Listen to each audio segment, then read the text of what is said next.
Hi, I'm John Stevenson. We're going to continue looking at the Roman Republic in our survey of ancient history as a framework for the Bible. Last time we looked at the Republic and how it had been, the balance of powers had been set up between the Centuriate Assembly, the consuls, and the Senate. But one of the things we have to point out is that the people at large, even though they were supposed to be represented by one or maybe all three of these parties, the people oftentimes were abused and overcome by the Senate, who really had the upper hand, especially for the period early in Rome's history. One of the groups that sought to bring about a change were the Gracchi brothers, Tiberius and Gaius Gracchus. They were maternal grandchildren of Scipio Africanus, the hero of the Second Punic War, and they championed the cause of the commoner, the cause of the common people. And in that, they were opposed by the Senate, who ultimately tried to stop them. One of the things they were trying to do was to say when the soldiers would retire, they could have some land, and tried to stop the power brokers within the Senate from just taking all the land from the common people. And they tried to see that that was apportioned out in a more equalized manner. And the Senate opposed them, finally resulting in the death of Tiberius during a riot, and later on Gaius himself was put to death. So both the Gracchi brothers eventually died in the cause of the people. Now we have a social war taking place. Now this war was between Rome and the other cities around the Italian peninsula, who were seeking to just find their place in prominence. And Sulla rises to prominence during this war. It was a war between Rome and her Italian allies, who wanted Roman citizenship because that was a carefully guarded prerogative.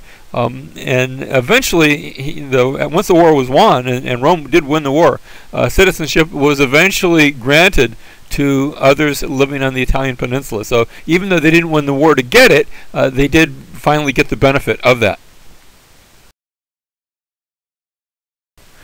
Sulla found himself engaged in a power struggle with Marius, who had been the consul, and to quell this political trouble, he marches on Rome with 6 legions. The first Roman to capture Rome, to march on Rome with his intact legions. And he fights Marius, and he wins that battle. He brings reforms, tries to undo some of the Gracchi brothers' reforms, but he actually strengthens the Senate. And then once he has done that, he retires, goes into retirement. Now, on his heels, some of those who had been his up-and-coming generals. One we want to talk about is Pompey, and Pompey is going to refer to him as Pompeius Magnus, that is Pompey the Great. You say, well, who called him that? Well, Pompey called himself that, but the name caught on, and we call him that too. Another of those up-and-coming generals is Crassus, and Crassus was reputed to be the richest man in all of Rome. Crassus he had put together a organization, we would call it today the fire department, and it would go and put out fires, but he also was in charge of, I guess we could call it the forerunner of the insurance company, and his fire department would only put out fires if the buildings were insured by his insurance company. And if they weren't insured by his insurance company, they could buy that insurance, and the cost would be about 90% of everything they were going to save. And if you didn't have insurance, then gee, a fire might break out, quote unquote, accidentally. So Crassus had made a fortune. He'd become the richest man in all of Rome through this device. Now, it's around the time that these two are rising to prominence that we have the Spartacus Revolt. They made a movie of that with Kirk Douglas back in the 1960s. It was an okay movie, where a gladiator leads a gladiatorial revolt. These gladiators would typically compete in the games, and of course they were slaves, and it's not that you didn't choose that kind of life normally unless you were really, really, really good, because it was fights to the death. And so this slave gladiator led the other gladiators in revolt, and for a time marched up and down Italy, only put down, they initially defeated a legion, but then other legions came up against them, and you have Crassus, who led the legions against Spartacus and won against him, and even though they were an army of gladiators, they were still no match for the combined might of Rome. And so Crassus managed to defeat Spartacus, but as the final victory was being won, Pompey shows up on the scene, and Pompey sort of shares the victory, at least shares the credit for the victory. And so you have both of these men, Crassus and Pompey, being hailed as the winners against Spartacus. The Spartacus revolt was put down. The surviving slaves were either sold back into slavery, or most of the ringleaders, if not probably hundreds and thousands of them, were crucified. And Pompey now is given special powers. Notice that doesn't go to Crassus. He's going to eventually get some special powers too. We'll see what happens to him. But Pompey is awarded special powers and given a commission to clear the Mediterranean of piracy. Now, piracy had become a big problem, and pirates in the Mediterranean, most of them based around Greece or places like Crete. Crete was a real hotbed for piracy. And pirates were cutting off the supply lines, because Rome was now a fairly big city, and the way you would feed all the people in Rome was bringing grain from Egypt, and ships from Egypt have to sail right by Crete, and the pirates were taking their pickings. And so Pompey goes down and he wins victory over the pirates. Now the special powers that were awarded him were to last for 5 years. He wins against the pirates in 3 months, which gives him 4 years plus to continue with his special powers. So he goes then to the east through Anatolia and then to Syria, and he conquers Syria. And in fact, the reason we call it Syria today, he gives it that name. Before that, it had been called Aram back in Old Testament times, but now he renames that province. I'm not even sure where he got the name, Syria. And while he is in Syria, he conquers Jerusalem. What happens is there's a civil war going on in Jerusalem. You had two brothers, two of the Hasmonean brothers. Their father had been king before them, and they're fighting over who gets to be king in Jerusalem. And both they and a delegation from Jerusalem come to Pompey and say, can you settle things up here? It's getting sort of messy down here. And Pompey says, okay. And each brother says, will you get rid of this brother of mine? And Pompey says, okay. And he comes down and he takes Jerusalem,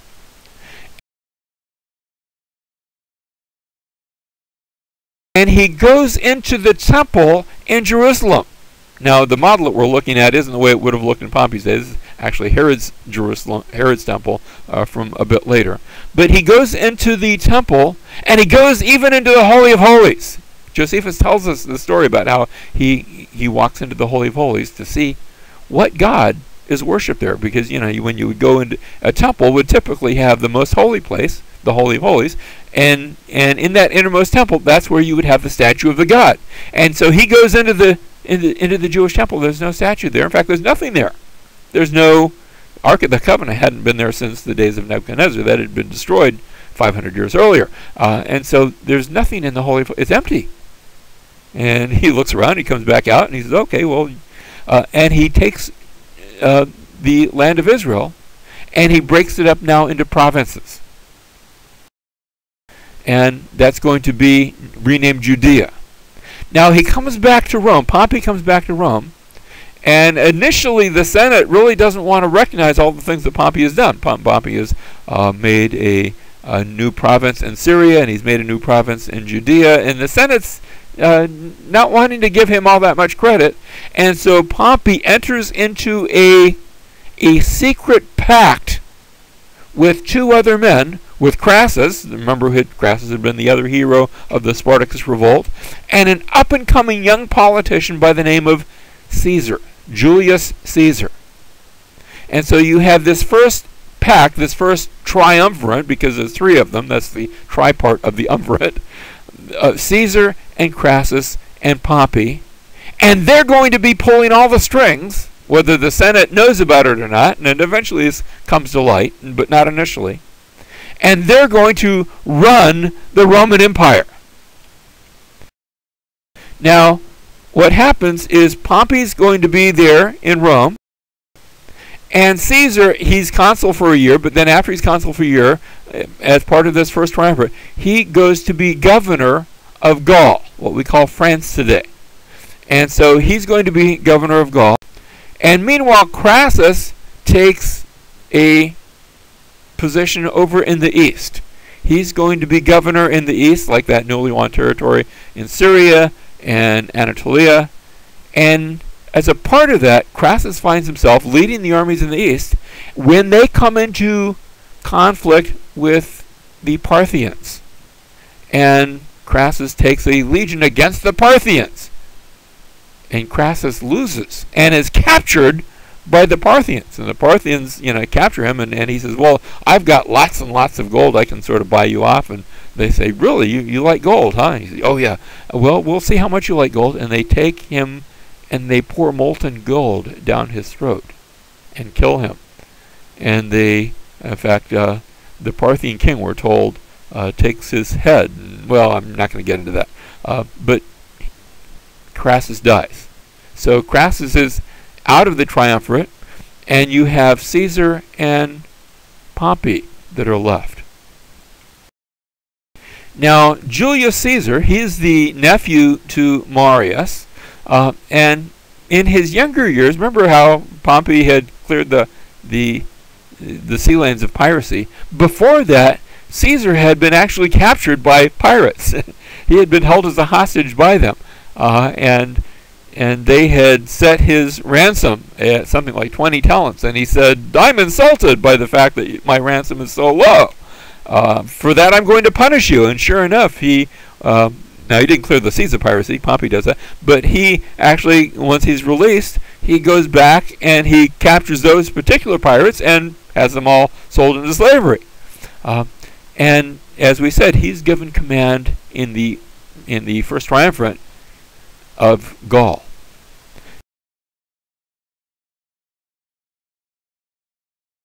Now, when we speak of Gaul, there is both Transalpine Gaul, that's Gaul on the other side of the Alps, and Cisalpine Gaul, that's Gaul on this side of the Alps, and it's both referred to as Gaul. And so he's governor of both, and while he is governor of both, there are uprisings among the Gallic tribes, and he puts those down, and he ends up conquering all of Gaul. And when Gaul receives help from those in the island across the sea there, Britannia they called it, what we call Great Britain, he actually sails across and fights the Britons in Britain. So for the first time you have Romans going to what we call the British Isles, and he fights Britain and wins there. Now he doesn't keep any permanent colonies there, but wins some battles, and then comes back. He comes back and finds himself, putting down at one point he's putting down a revolt at Alesia.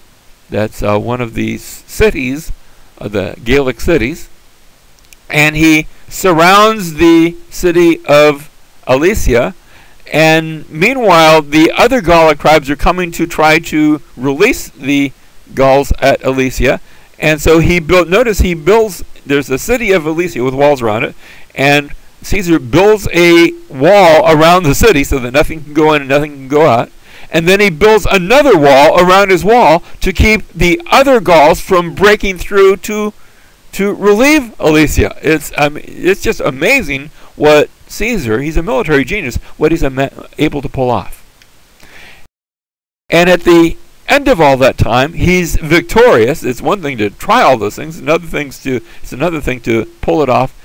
And Caesar writes a book called The Gallic Wars, in which he's the hero, and he has it copies made. There's no printing presses, so you can't have it printed. But he has copies made. We continue to have copies of that book today. By the end of that time, Caesar has brought all of Gaul to its knees. He has completely subjugated the Gallic peoples and brought them into the empire, which causes the Senate no small consternation, and Caesar is brought up on charges. And Caesar ponders what to do. He comes, spends a night wondering, and he comes out and he says, "The die is cast. I have made the decision." And he takes his troops and uses them to cross the Rubicon, the boundary of Gaul to the north and Italy to the south. He marches now on Rome. Rome falls to Caesar. Pompey gets up and runs away because Pompey doesn't have an army in Rome. But Pompey and the Senate all run to Greece, where they're going to collect an army. Caesar marches. He's marched and taken Rome by force of arms. The last one to do this had been Sulla. Now Caesar is following in his footsteps. And Caesar, once he consolidates his position in Rome, he takes his army and follows after Pompey. Pompey, by this time, has amassed a large army because the Senate, with all the money, is there with him in Greece.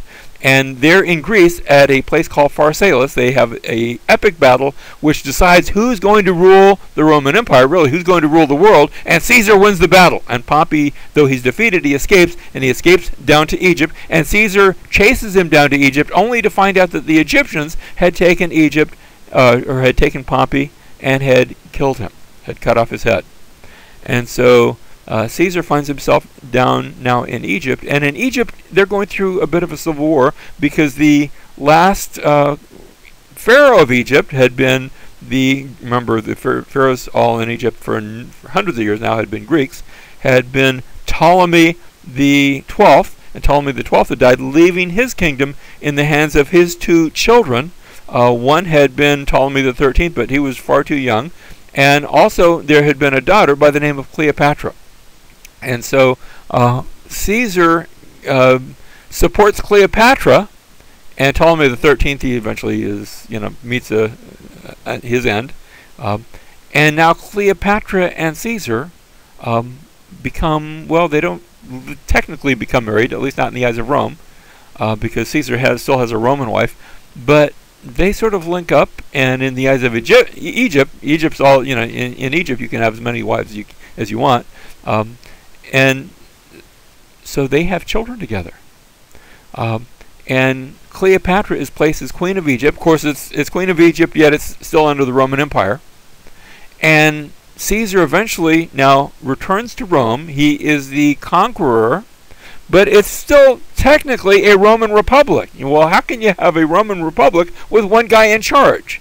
Well, Caesar is still keeping the Senate, and he is allowing the Senate to act as a Senate. And so he returns, and he has the Senate appoint him to give him dictatorial powers. Now, you usually only get dictatorial powers in case of an emergency. You got an emergency, and you need somebody to sort of run the army for a bit. And Caesar has the Senate appoint him as dictator for life. Now, that's quite different. And the Senate they do it because, he's the one in charge, and he's got the Roman armies. And he begins running the empire as a dictator. Now, there's some good things that are brought about in building programs. He takes the calendar, for example. The calendar that we use today, we refer to it as the Julian calendar, because we have 365 days. Now, it's not the years. He doesn't revolutionize that. But as far as the days are concerned, how many days are in a year? He borrows this from Egypt. Egypt had figured out there's 365 days in a year. Now, Egypt didn't have a leap year. The Egyptian calendar would go off by a quarter of a day every year, and it would take 1,400 years for it to get back on track. And Caesar says, let's not do that. He takes the Egyptian calendar of 365 days, and he says, we're going to throw in an extra day every year, or every 4 years. so that we'll have a leap year. And that's largely the calendar we still use today. Now, he doesn't have anybody vote on it. He just says, this is what we're going to do. He's a dictator. And so he says, this is going to be the way it's done from now on. And he dictates to the Senate the different laws that he wants to have passed. Now, the Senate eventually has a conspiracy against him. So that, and this takes place in March, and so we have in Shakespeare's epic play about this, Beware the Ides of March, and the senatorial conspirators attack him, and they assassinate him. In fact, one of the ones to kill him is his close friend Brutus. It had been reputed by some that Brutus was maybe his illegitimate child, because he had sort of been around the mother of Brutus, and who was a married woman at the time, and Caesar was known for that sort of that sort of activity. But he is assassinated, and the assassins they murder him and he falls to his death at the feet of a statue of Pompey. And now the question is, who's going to rule the empire?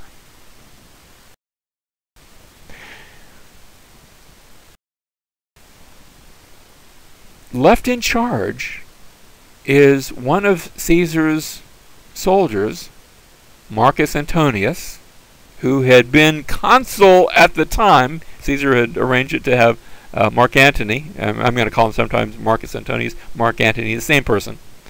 Marcus Antonius is the consul at the time, and what's more, he has the respect and the power and the control of Caesar's household, of his wallet, of his checking account, things like that. But when Caesar's will is read, another name comes to the forefront. Caesar had appointed as his heir and had legally adopted him a young nephew of his by the name of Octavius. Now, Octavius at the time was way over in Greece studying, because he was just a kid. He was like 18 years or so. But he comes back, and initially Mark Antony just, sort of brushes him off because he thinks he's too young. Well, Octavius goes and gets the support of some of the senators who were a little worried about Mark Antony. And so eventually you have a second triumvirate formed. Now, the second triumvirate is all done out in the open. The first triumvirate had been a secret organization of three fellows meeting in a back room deciding on how they're going to run things. The second triumvirate is not secret at all. Everybody knows about it. And you have Octavius, who has the name of Caesar. In fact, he had been adopted by Caesar, so he actually takes the name Caesar Octavius. I'm sorry, Caesar, Julius Caesar. We refer to him as Octavius just so that we don't mix him up with the original Julius Caesar. But he's actually had his name changed now to Julius Caesar. But I'm going to continue calling him Octavius, or sometimes we refer to him by the title which will be given him later, Octavius Augustus. But he's not Augustus yet. But I'm just going to call him Octavius just so we're not confused. So we have Octavius and Mark Antony, and just as a third person to sort of keep things on an even keel, there's another soldier, statesman general by the name of Lepidus. Now, he's not going to accomplish a whole lot. The two movers and shakers are going to be Octavius and Mark Antony. And in this second triumvirate, Octavius is going to be left in Rome. Remember, Octavius is on the young side. He's a politician, but not a warrior. And meanwhile, Mark Antony is given command of the legions. He's supposed to keep peace over in the east, because that's where all the action is. And Lepidus is given command of North Africa. And we're not going to hear too much from Lepidus. He's there, but he's not going to be a real mover and shaker in our second triumvirate. And so we have these two parties, Octavius and Mark Antony, and eventually they're going to be an issue, because as Mark Antony is in the east, he comes into contact and is brought under maybe the political spell, but maybe there's more than that, of Cleopatra, who had been the sort of common law wife, if we can call it that, of Julius Caesar. They had a child together, a son together.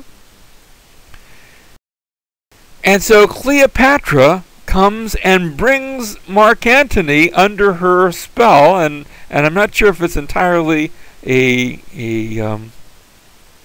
romance sort of thing, although there is that, but she just sweeps him off of his feet. And eventually the Roman Senate declares war on Cleopatra. Now they don't declare a war on Mark Antony, but he's in her camp. And that the conflict comes to a head in a battle, a naval battle in Greece, not in Egypt, the Battle of Actium, in which you have Rome against Egypt. And Rome wins quite handily. Even though, we talk about Octavius being in charge, but Octavius is smart enough to know that he's not much of a soldier or even a sailor in this case. He leaves it all up to one of his key generals, Agrippa. Now, you hear the name Agrippa, we think in Bible terms of Herod Agrippa. Well, that Herod Agrippa is named after this Agrippa. That's, because this Agrippa is a close friend of Octavius.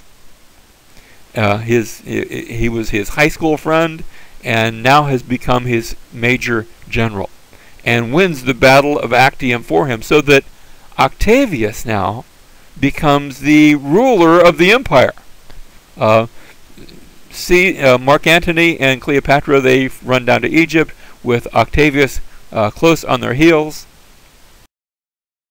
And Octavius, here's a statue of Octavius. He makes it down to to Egypt, only to find that Mark Antony and Cleopatra, they both eventually commit suicide, and that leaves him undisputed ruler of the Roman Empire. Now, he comes back to Rome, but he has learned a lesson, and whereas Caesar set himself up as dictator, Octavius says, I'm just here to make occasional suggestions. I'm not here to be dictator. I'm just going to be a citizen. Oh, you can give me the title of first citizen. And he's pulling strings behind the scenes, but he's not open and abrupt about it. He's doing it in a very politically savvy way, so that he establishes the Senate, and he says, I need you guys to be there, and you're going to rule Rome, and I'm just here to make suggestions. And of course, there's a hint there that if you don't follow my suggestions, you can get into trouble. But he makes it very palatable, and he sells it in a very, there's a lot of good propaganda going on. So that we read in, and I'm quoting here from Edward Gibbons in his Decline and Fall of the Roman Empire, he says, the various modes of worship which prevailed in the Roman world were all considered by the people as equally true, by the philosopher as equally false, by the magistrate as equally useful, and Augustus makes use of all of that. And thus toleration, not just politically, but here religious toleration, which Gibbons is describing, and thus toleration produced not only mutual indulgence, but even religious concord. And so we enter into a period of Pax Romana, the Roman peace. But that's going to change, that toleration, with a new religion that will eventually come forth. We'll look at this next time, called Christianity.